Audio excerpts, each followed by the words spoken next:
you look at your business and you look at what you're doing. Maybe you're doing landscaping, maybe you're doing aeration, maybe you're doing maintenance, maybe you're doing some sod installation, which is a little bit different than the regular landscaping stuff. And you look at all the different activities you're doing and you figure out which one do I really want to be doing and what do I not want to be doing, and find a way to package what it is that you don't like and sell it off. And this could be accounts, so you could be just working on your lawn route this year. And you could be looking at your lawn route and be like, okay, I'm serving 30 square miles around my house, around my shop. The south side of town is killing it. I got great customers up there. I got some good customers on the north end, but I'm not really in love with the north end of the town, or whatever it is. You can sell that off. And when you sell that stuff off, you're going to raise mad cash. Let me give you an example so you guys know how this is done. You figure out what you have and you value it. So how do you value it? It's subjective. That means you throw a number on it and you see what the market says. The way you value maintenance accounts, this would be fertilization accounts, pest control accounts, lawn accounts, pool cleaning, pond cleaning, anything that has a reoccurring revenue stream in our industry is going to go for 3 to 6 months revenue. If you have a brand you're selling with it, you've got a brand and a website and a lead funnel and employees and a whole system in place and SOPs, maybe 12 months revenue. This is important because if you look at your business and you're making 20% on revenue and you can sell that thing for 6 months revenue, right?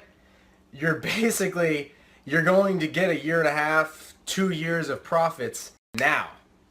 And once you get those profits now, you've got that cash in your hand, you can go into your next thing. And that might be, for an example, you might have lawn accounts and you're like, you know what? I'm not killing it with the lawn accounts. Like, I like it, it's good, but I run the numbers. I'm making 20, 30%. I'm doing $10,000 a month in sales. I'm making $3,000. And I'm on the truck. If you're on the truck, and then you got to do the equation on what does it cost to get off the truck. So if you have to hire someone to take your place, you have to buy another truck to take your place so that you could use your truck for landscaping activities. And then you've got to manage that stuff. You've got to look at that and be like, okay, what's my net profit going to be at that point, right? So what's my net profit going to be there versus what could I sell this thing for and what could I take to the bank? And what then could I put into new equipment? So if you look at my setup over here, I'll flip it over. Those are my old lawn accounts sitting over there, man. Like, I've got the gooseneck trailers. I've got the small landscape trailer I kept from that stuff. I've got the big crane truck project that I haven't started just.